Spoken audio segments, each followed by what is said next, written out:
What's going on, world? Today is May 31st. Welcome to episode 3 of the Urban Intelligence Podcast. Let me see exactly how I want to start this. We had guests arranged that we was going to have on, but under the current status of just the world and everything that's happening with what transpired in Minnesota, I just thought it was pivotal to be able to pivot and address this matter with my words and also explain what I have coming up these next 2 weeks.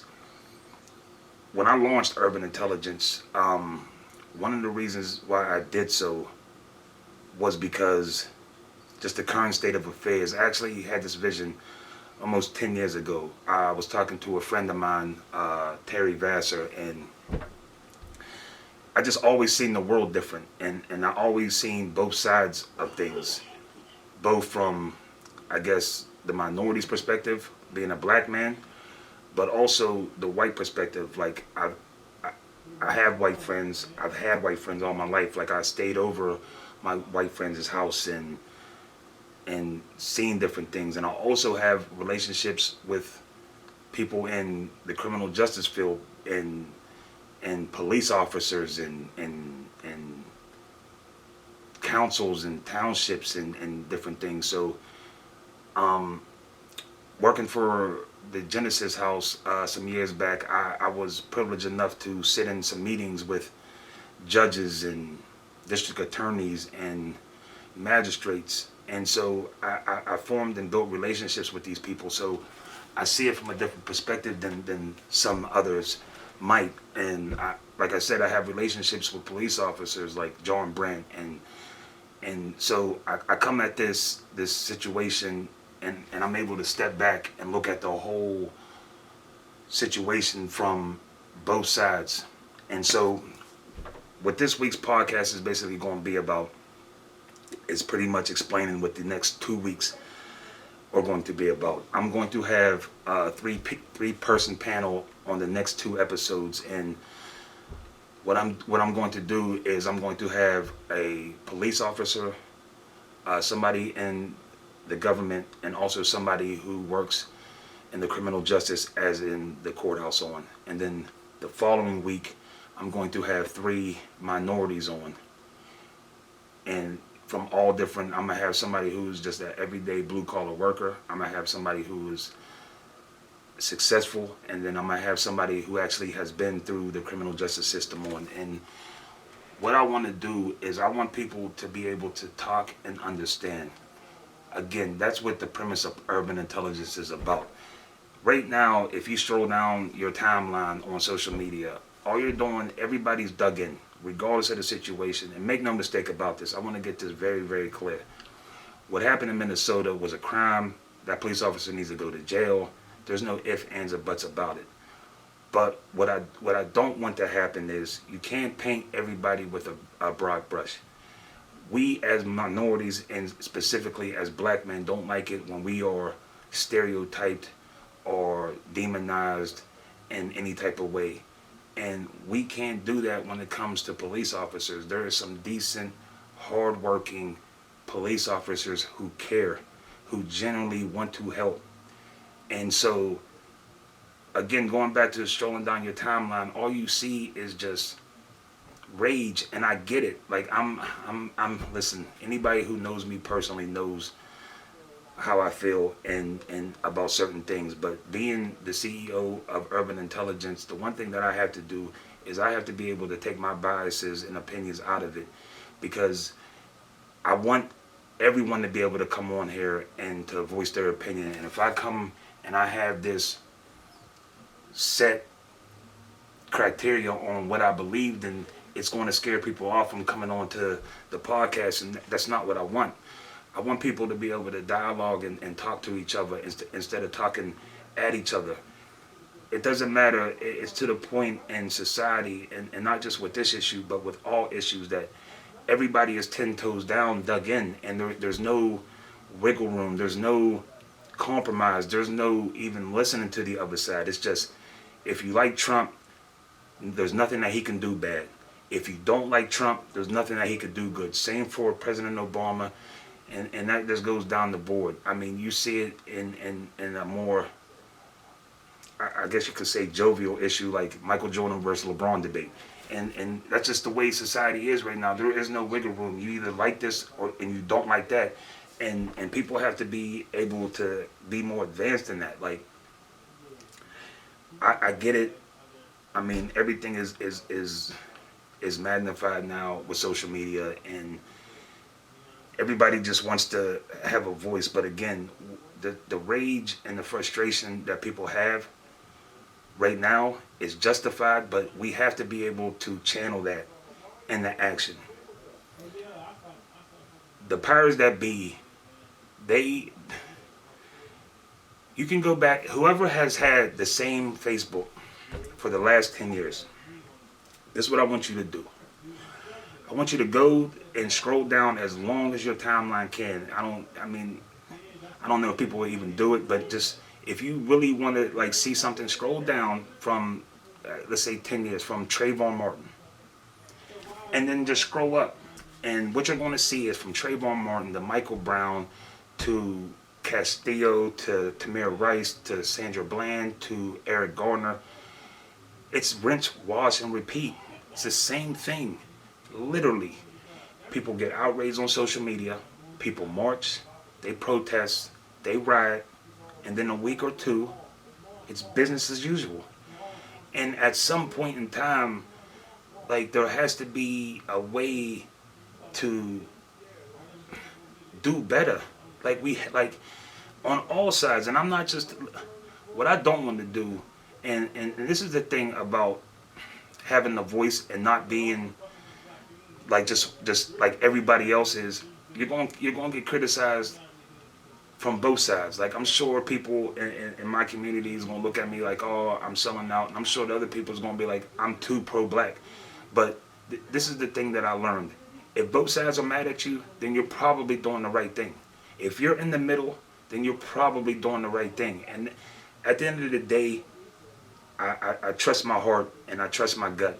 And I pray, and before I do a podcast, or when I'm talking to my team and we're putting this together, like, I just trust my heart. And again, we have to get to a point to where we're not just doing the same thing, and we're advancing. So hopefully these next 2 weeks will, and in some small part, I'll begin to understand each other. Like, if there's just yelling and you're not even hearing the other person, then there's no reason to even continue it. Because in 2 weeks or 2 months or God forbid, whenever the next incident happens, it's just going to be the same thing.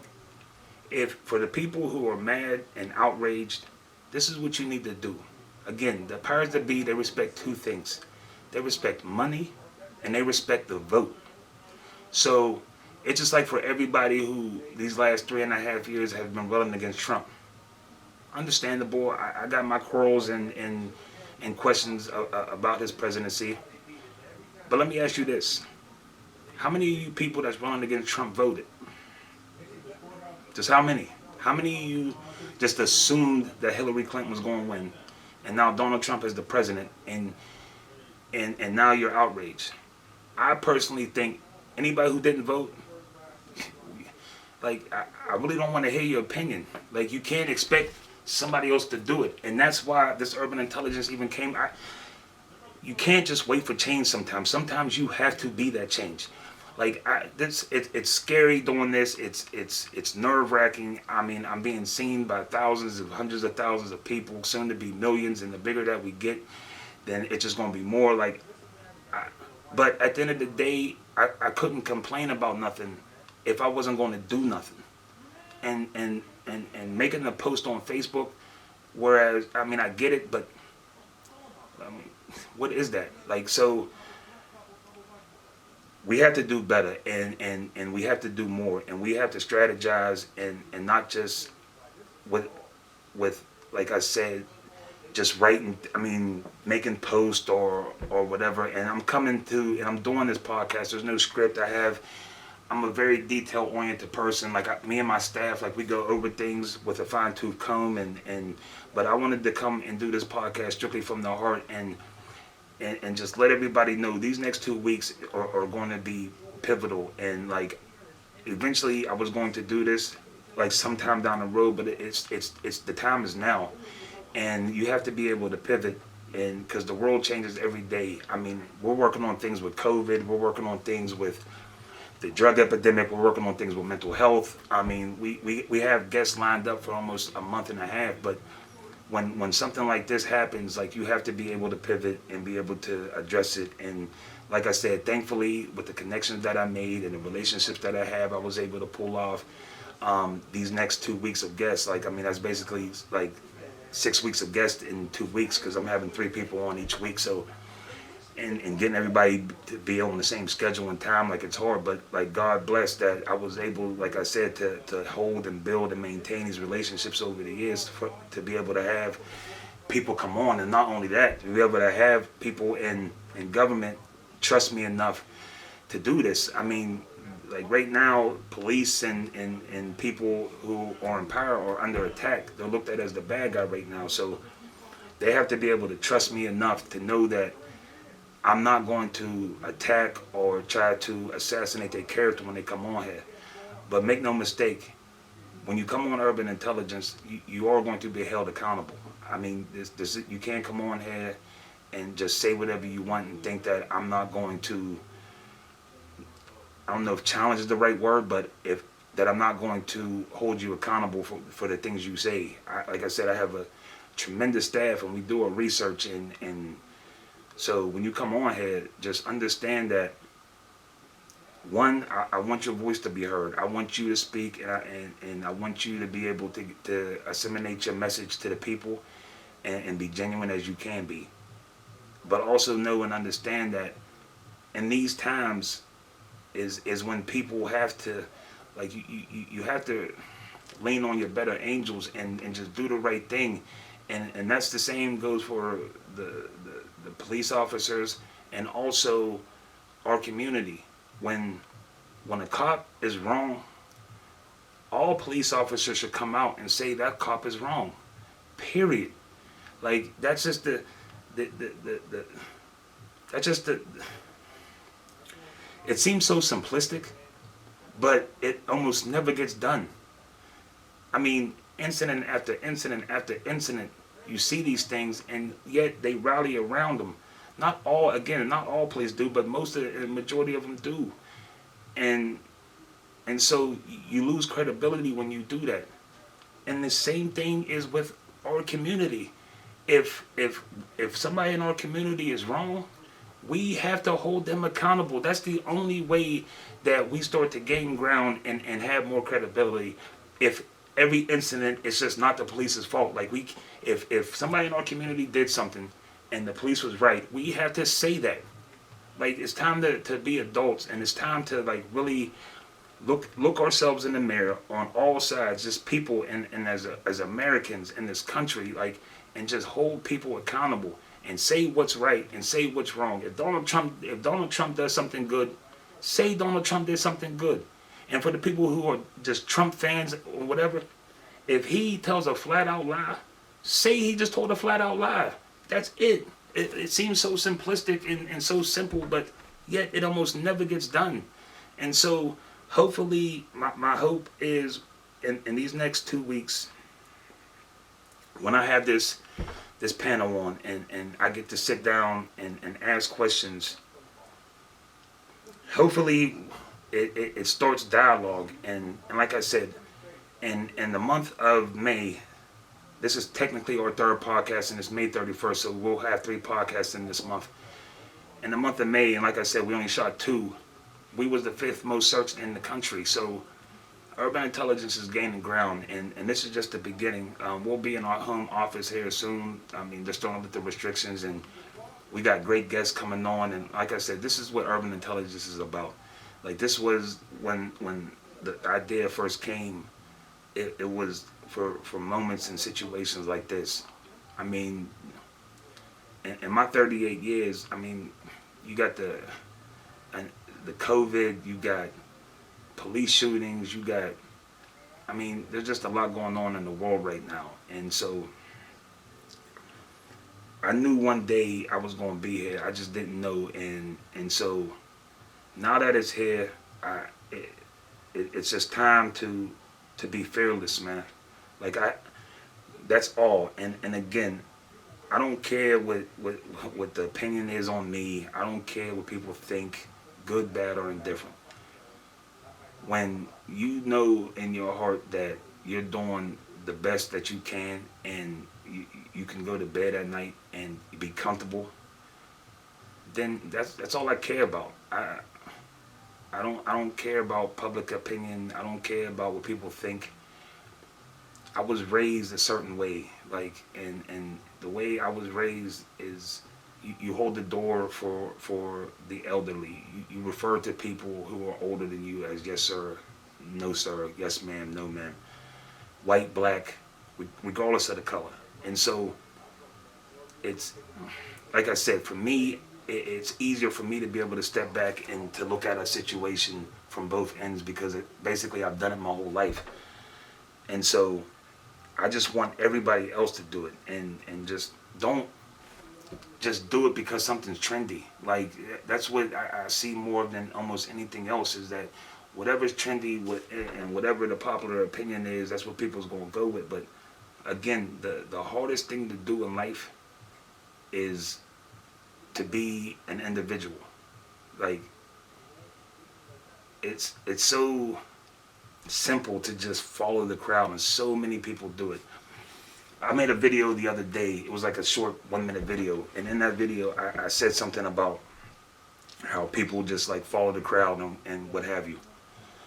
And I was having a conversation yesterday with a group of people, and I said, if Team Nike was sitting around in the corporate offices, and Team Jordan more specifically was sitting at a table, they can literally say, let's design the ugliest shoe we can possibly make, and then sell it for $299.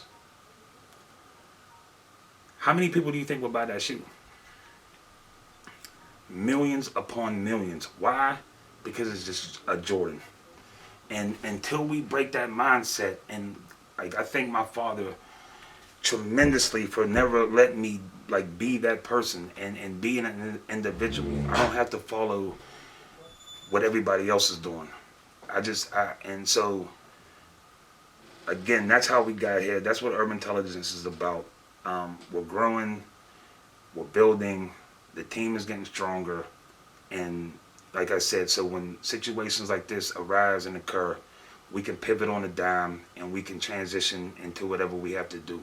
So these next 2 weeks are going to be game changers as far as the podcast, and I hope everybody tunes in. I want people to be involved in this, so I want people to email me questions and text and DM me and what you want me to ask. I mean, I like I said, my voice is your voice, and so obviously we're going to have our own dialogue and things that we're going to ask, but I want everybody to feel involved. Like, we got to do better. We can't just do the same thing and expect a different result. That is literally the definition of insanity. So I want to thank everybody for their time today. I hope everybody stays safe. It's Sunday. Stay prayed up, stay blessed up. Love your family, love yourself, and hopefully y'all tune in next Sunday. It's going to be a big one. Have a good day.